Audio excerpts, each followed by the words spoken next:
big dream, spark the fire within. Building business brick by brick to win.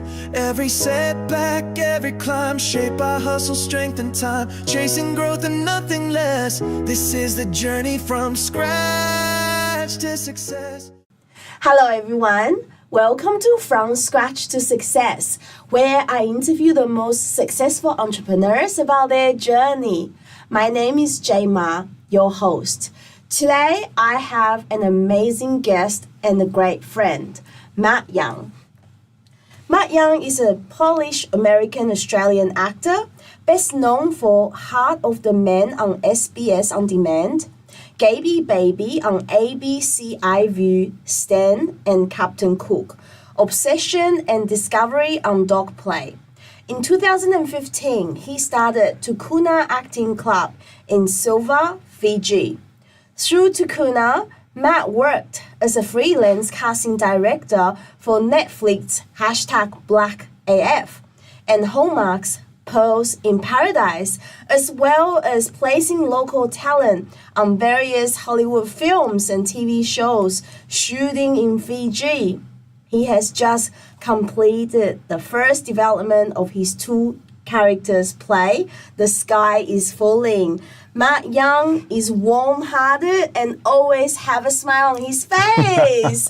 I am so blessed to have you here, Matt. Thank you, Jay. It's so good to see you always. You know, you're one of my favorite people, so it's always lovely to spend time with you. Thank you. Now, how are you, Matt? Today, I'm great. Actually, most days I'm great. Yeah. I'm great every day. Why Wonderful. not? And how are you going? I am very good, thank you. Yes. So let's get started.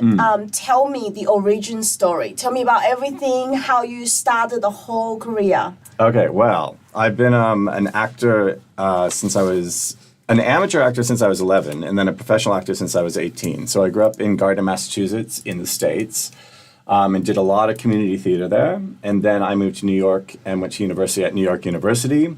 Then started working professionally as an actor, touring in musicals, so singing and dancing in musicals around America and Europe. And then I moved to Australia in 2000.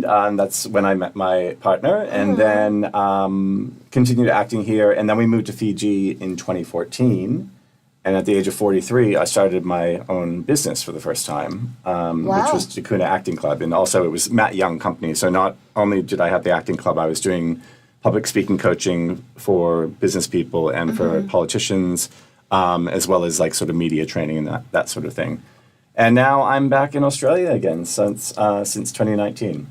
Wow. Yeah. So much experience, and it feels like you've been through a lot of different journeys between countries and, different hats on what you do. I want to ask you, what sort of inspired you, from the very beginning, like as a young boy? What inspired you to, want to be an actor and do what you do? Yeah, well, I'm the youngest of four, and so all of my siblings sort of had their thing that they did. My sister was a flute player and a swimmer. My brothers both played ice hockey. One of my brothers was a basketball player, so I didn't really have something that defined me until I started doing acting. And I actually started doing acting because all of my siblings had done it before. But then, like once the bug bit, as they say, it really bit. And then I often talk about acting or being in the arts and as sort of a calling, and almost like being a priest. Really, you sort of like have this divine sort of touch from the creative gods. Yes. That say this is what your purpose on this earth is. And so I've stayed in the creative arts as an actor, as a teacher, obviously, as a casting director, as all these sorts of different things. And I've had to reinvent myself several times, moving from country to country, but I've also been very blessed to be able to continue working in my field wherever I am. Yeah, it's definitely a blessing. Yeah. Was there any early challenges, or doubts that you faced throughout this journey? Yeah, absolutely. So I've actually lived, so I grew up in the U.S. and then I moved to Australia. And then I lived in Fiji. And so when you move to another country, you can't just sort of like rock up at a new country and start working. Like there's all these immigration processes and work permits. I never became a citizen in Fiji, but I was like I said, I started that business. So the reason I started the business in Fiji was that I wanted to stay for a length of time with my family, but I needed to have a business to do that. And so I did 2-3 year cycles of my business that I started. And I had to propose that to Investment Fiji. I had to put money behind it as well. I mean, these are all things that, business people now realize. I didn't realize it until I was in my 40s, but you have to invest money in it as well as your business plans and all that sort of stuff. So there was a lot of learning along the way. So I'd say the big challenges were trying to take what I do and move it from country to country. But with perseverance, it actually wasn't that much of a challenge. It just took some time and patience. Yeah. I think a lot of people would just give up at that point, when they face challenges. But it sounds like you just keep pushing through perseverance and I think that's the most important thing. Yeah, and it's hard sometimes not to feel like you want to give up. And in Fiji in particular, I always found it quite challenging, the bureaucracy. But then I would say that, and then I go, well, it was kind of the same sort of bureaucracy when I moved to Australia. It's just that. Yeah, you just sort of, sometimes you just feel like you're coming up against walls, and sometimes it's just simply who you talk to on the phone. You'll call an office, to try to get something done with your business, and one person will say no, and then you'll call back the next day, and you'll get somebody who's really helpful. Yes. You know what I mean? And says, well, that no isn't necessarily true because there's this, and this that you can do to move forward. So yeah. And what would you say, it's a crucial turning point throughout that journey? I think for me, it was just that sort of belief in myself at age 43. Like starting a business, I think a lot of entrepreneurs start when they're much younger. My partner certainly did. He started when he was in his early 20s. And so we were foster parents and we adopted our kids. So I spent a lot of my time in my 30s raising the kids. And then all of a sudden to step out of that primary care role and into a business role was a real challenge. I was out of practice. I didn't know all of the processes. Time had changed things from when I had been doing things in my 20s. Yeah, but so it's been a great journey, and I've just that sort of belief in myself in my 40s was a bit of a struggle. But now that I'm in my 50s, I kind of feel like I'm in my 20s again. Like now that I'm in my 50s, I'm kind of like, what? I don't really have anything to lose. I'm gonna really go for it. I'm going to go out on a limb like I used to when I was fearless in my 20s living in New York City. Yes, yeah. Wow. So I want to ask you, what was the first successful milestone that you felt? It could be throughout your acting career or it could be with your business? I think when I started Matt Young Company and Tukuna Acting Club, I made a real point because the Oscars are a big part of the entertainment industry. Of course. So I made a big point to have an Oscars party, sort of as my launch party. Yes. Dressed up in the tuxedo in the sweltering heat in Suva, Fiji. Yes. And then I started with the acting classes at the Fiji Arts Club. And then it was probably that big turnaround was the first time I was asked to do some casting for a TV show. So that was for the Hallmark network in the U.S. So I was working on the show as an actor. And they had another show coming up immediately following, and they said, would you like to, you obviously know all these actors here in Fiji because you've been training people. Would you like to step into the role of casting director, which is a pretty, it was a head of department role, so it's pretty high up in that sort of network. So I sort of jumped immediately into this very high status sort of role. Yes. So that felt absolutely like this is the right thing to do. I've made it. Yeah. So at that moment, how did you feel? At that very moment when they asked you to be this, head casting for this? Completely reluctant. Completely there's no way I could possibly do it. Yeah. But they had a lot of belief in me. Honestly, working for the Hallmark channel in the U.S. was excellent. They were so respectful of all people. And really encouraging. And they're like, you can do this, and if you need help, we can help you along the way. Our producer, Anthony Frankhauser, said, if you need some help along the way, I can help you. But then the best is when you assemble those this group of actors. Yes. I was doing background casting, so that's the people that are in the background, and then some small speaking roles. Yeah. And then the producers come to the set and they look at your cast and they go, this looks amazing. They're like, you've done such a great job. And also because I was able to use all the diaspora of Fiji, so I had people from Itauke, which is the Fijian nationality, Indo-Fijians, Chinese Fijians, European Fijians. Like, it was just exciting to find this multicultural, multicolored sort of cast for this network that up to that point had pretty traditionally been like a sort of Caucasian American sort of look for a lot of their shows. So it was nice because they went to Fiji and they went to South Africa, so they were sort of forced to employ actors that looked somewhat different from what they had been employing in the past. So it was a real lovely turning point for the network as well, I think. Wow, I feel like that's such an inspiring story to hear, because as we know that in the industry, like, diversity in casting is so important, so that people can feel like they are being represented. So I think you've done such an amazing job there, Matt Yang. Oh, thanks, Jay. Thanks. Yeah. Now, I want to dive a little bit deep. I want to ask you, throughout your journey, was there any sort of lessons that you learned the hard way, and how did you overcome it? The lessons I always learn the hard way have to do with money, with finances. As an actor, if you want to make me emotional in a scene or to cry in a scene, just start talking to me about money. Yeah, I mean, I'm still learning about superannuation, especially for independent contractors. I'm still learning how to put my budgets together, taking into account in-kind support, so the volunteer support and all that sort of stuff. So those are like the things that really still continue to challenge me. And like, and I've been doing it for a while. And then making sure you're tax compliant, like, it's all that sort of. When I have to fill out a form, Yes. I get jittery. I'm like, oh, because I feel like my life sometimes hasn't fit into boxes. I'm part of the LGBTQI plus community, so sometimes it feels a little bit like things. I don't fit into that traditional sort of model. And then because I was the primary carer for the kids as well, sometimes that feels like it's not the traditional model. So it's forms still make me a little bit nervous. Well, that's such a good answer, and thank you for being so honest, because I think a lot of people think, we need to know all. But the good thing is there's always constant learning, and we're always learning every single day. And this is why I'm still an acting coach, and I love working with actors, because every time I work with an actor, I learn something new about my craft and about the business and about humanity, really. Yeah, definitely. And I think that's what's so beautiful about what we do here. What keeps you going, Matt?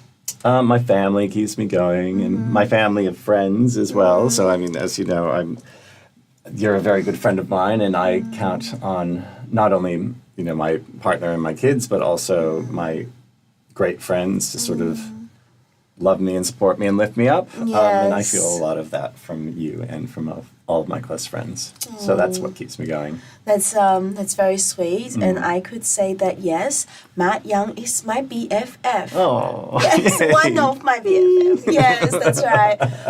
Matt, is there any habits to drive to success? Absolutely. Yeah, and what are they for you? It's really defining. I mean, I think it's difficult for artists or people in the creative arts to look at their practice as business. And so I set out business hours, and I say to my clients, my acting students, like, for me, it's sort of a 9 to 5. Like, and I keep within those hours. I really, really get a little bit cranky about having to work in the evenings or on the weekends. Okay. Because I try to really restrict it to those sort of 9 to 5, Monday to Friday hours. Yeah. And of course, we all do work outside of those hours, because we're thinking, we're writing, we're doing whatever else. But I find that by limiting myself to those hours and making sure that I'm using those hours as business as well as creative practice, that's really important to me. And I say to my students, sometimes they have part-time jobs or they're parents, and I say, okay, well, just start with 1 hour in your week that is dedicated to your arts business. Yes. And that can be rehearsal time, that can be admin time, responding to emails, that can be networking, blah, blah, blah, blah. Then once you've got that 1 hour, then add another hour. So maybe like you can do 1 hour a day for 5 days. And then maybe you're going to choose like Tuesday is going to be my artist day, my artist business day. Yes. And then the rest, so you just sort of like increase it. But for me, I'm really fortunate that I get to do, because I've diversified what I do as an acting coach, as I work as a regional art support network officer rather than in Queensland. Okay, wow. And so that means that 2 days a week I'm dedicated to simply supporting other artists. So what I'm doing is helping them find grant money for projects or helping them with their applications. And I love that because I do that every day anyway. Like that's sort of part of my practice. That's right. And so to actually have landed a job with Regional Arts Service Network that I can use those skills 2 days a week is great. And I can do my own work doing that as well because I'm learning every time I'm learning more about budgeting or about, filling in an application to help somebody else. That's helping my practice and my business as well.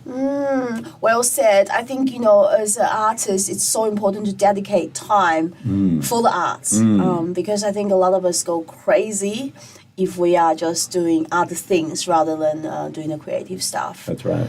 Matt, how do you deal with fear, burnout, or criticism?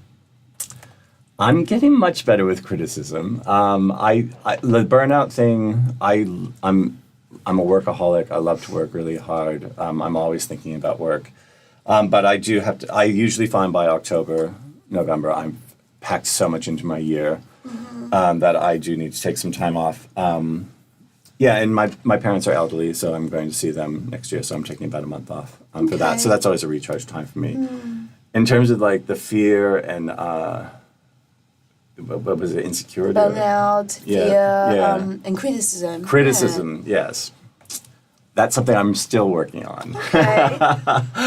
Okay. Sometimes it's just taking the emotion out of things business-wise. Like I'll write an email or I'll respond to an email that, like, let's say I've got some criticism or some feedback. Yes, let's go at feedback. And I feel a little bit challenged or threatened by it. And then, like maybe I'll write an email in response to it and, sort of be, well, don't accuse me of this or blah, blah, blah.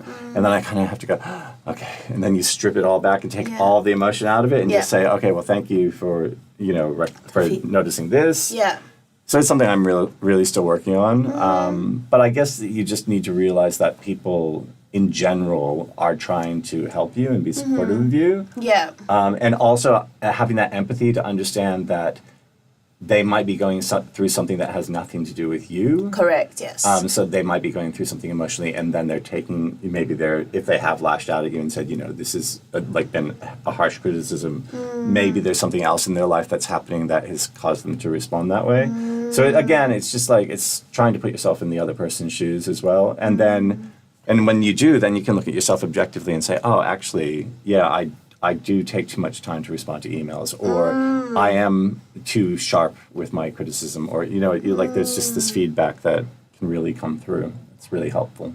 Yeah, well said, because I think it's good when we put ourselves in other people's shoes to truly understand, because things aren't always what they seem. No, that's absolutely what you just said. Yeah.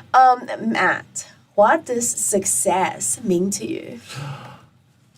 Ooh, every day I think about success and what is successful. I think at this moment, for me, it's peer recognition. I think it's often been peer recognition. And what I mean is that it's that my industry peers, and that changes. So at this moment in my life, I'm really looking to be associated on a level as an actor or as a creative with sort of like a top tier sort of group of people.